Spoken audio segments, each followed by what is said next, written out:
Hello everyone, welcome to the channel Gear Infotech. In today's content, we're going to talk about the IC engines, yes, the extension of the IC engines and why you should buy a petrol engine or a diesel engine. We're going to discuss the facts among the diesel engines and the petrol engines and the differences between the petrol and the diesel engines. So, I hope you will like this video. Make sure to like, share and subscribe the channel. Keep watching the video. So now let's talk about the engines. It could be either the diesel engine or the gasoline, the petrol engine. So we'll be talking about the working on both these engines. अगर इन दोनों ही engines की working के ऊपर हम बात करते हैं तो the first stroke, basically they have 4 strokes, both these engines have 4 strokes.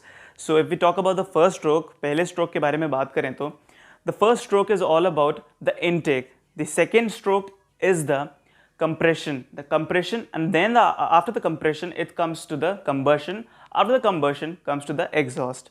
These are the 4 strokes of your engine.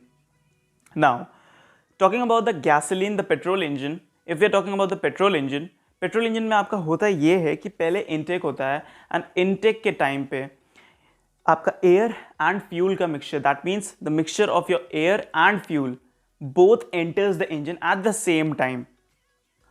After that, what happens? That air and fuel mixture gets compressed by your pistons in the cylinder. After that, what happens is there is a spark plug present on the top of the head and वो ignite करता है.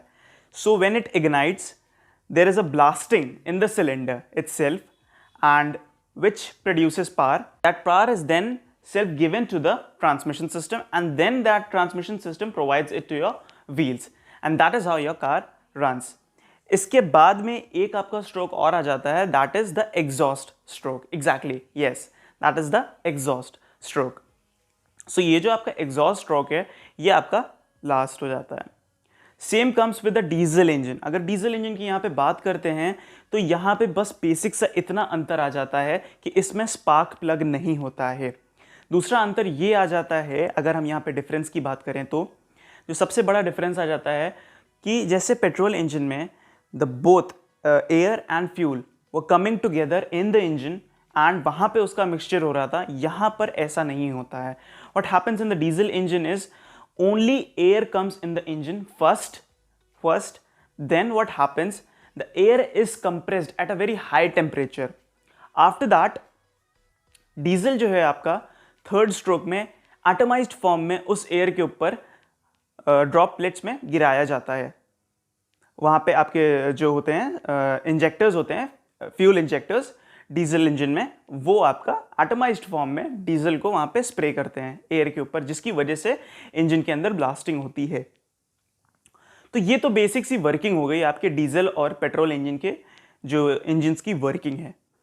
अभी इन दोनों ही engines में या इनकी working से हमारे इंजन के ऊपर क्या फ़र्क पड़ता है, या यूं कह लें कि इन इंजन्स की वजह से हमारी गाड़ी के माइलेज पे क्या असर पड़ता है और हमारे लिए कौन सी बेटर गाड़ी रहेगी, वो सारी चीज़ें मैं आपको इस वीडियो में बनाऊंगा. तो आगे बने रहिए. So now if we are talking about the advantages of both the engines, तो सबसे पहले I would like to talk about the advantages of the petrol engine. Petrol engine का सबसे बड़ा आपको एक एडवांटेज ये रहता है कि उस इंजन की आपको कॉस्ट कम पे करनी पड़ती है. When you are going to purchase a car, आप कोई भी कार परचेज करेंगे तो सबसे बड़ा एडवांटेज जो यहाँ पे आपका होता है, ये पेट्रोल इंजन की जो कॉस्ट होती है वो कम हो जाती है. सेकेंड जो सबसे मेजर आपका जो कॉस्ट को लेकर के, या हम कह लें कि आफ्टर सेल सर्विस को लेकर के जो सबसे ज़्यादा पेट्रोल इंजन वहाँ पे सेव करता है, वो होता है पेट्रोल इंजन की सर्विस कॉस्ट. आपकी सर्विस कॉस्ट कम आती है as compare to the diesel engine. Third जो सबसे मेजर आपका जो पेट्रोल इंजन का एडवांटेज है वो होता है उसकी रीसेल वैल्यू. पेट्रोल इंजन्स की रीसेल वैल्यू भी काफ़ी अच्छी होती है. इसी के साथ अगर रीसेल ज़्यादा हो रही है तो वहाँ पे आपका जो गाड़ी का आपका लाइफ क्या कहते हैं कि लाइफ स्पैन होगा वो भी ज़्यादा होगा.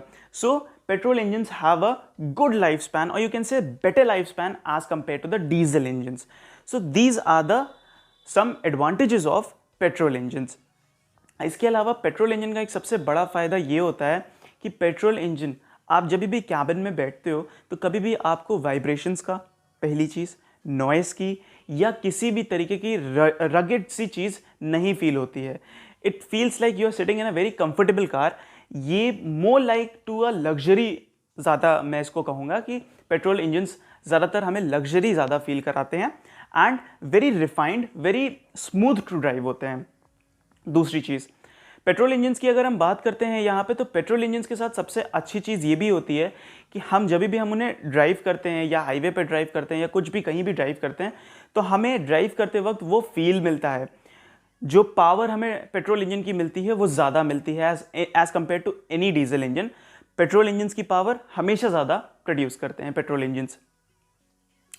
वहीं पे अगर हम डीजल इंजन्स की बात करते हैं, नो डाउट डीजल इंजन्स में जो सबसे बड़ा एडवांटेज होता है वो होता है उसका mileage. Exactly mileage diesel engines का बहुत अच्छा होता है। मैं खुद भी अपनी i20 यूज़ करता हूँ, मेरी i20 डीजल है एंड वो गाड़ी का जो माइलेज है वो बहुत अच्छा है, सच में बहुत अच्छा है। हाईवेज़ पे मेरी i20 इलीट है एंड जब मैं उसे यूज़ करता हूँ तो हाईवेज़ पे वो आराम से 25 तक माइलेज देती है।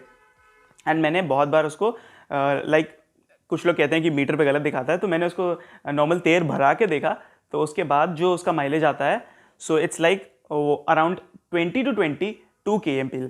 So that's also perfect mileage for my car. Diesel engine का सबसे बड़ा माइलेज मैंने पॉइंट आपको बता दिया कि माइलेज का रहता है। सेकेंड जो सबसे बड़ा प्लस पॉइंट होता है वो होता है उसका torque. Diesel engine produces a very high amount of torque whenever you are traveling in a very hilly area or you are traveling to Leh Ladakh, तो वहाँ पे जो डीजल इंजन का काम करेगा वो सिर्फ डीजल इंजन ही काम करेगा। जो डीजल इंजन का फील होगा वो सिर्फ डीजल इंजन में ही आपको आएगा। वो जो चीज़, वो जो पावर वहाँ पे जो टॉकीनेस आपको चाहिए होता है, वो चीज़ आपको सिर्फ डीजल इंजन ही वहाँ पे दे पाएगी। एक ये सबसे बड़ा प्लस पॉइंट होता है। So now here comes the main question that which car you should prefer, the diesel engine car और the petrol engine car.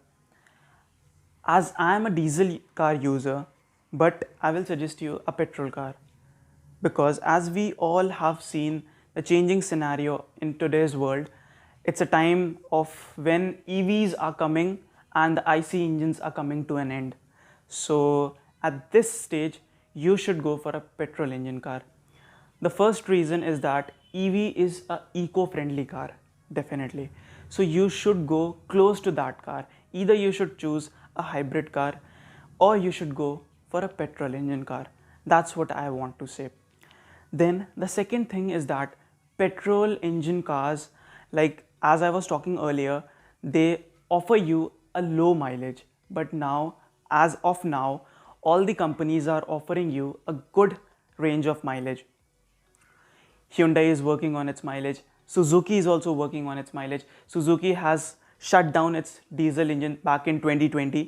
So yes, all the companies, even Toyota has shut down its diesel engines in its Innova. So majority, all the companies are shutting down their diesel engines.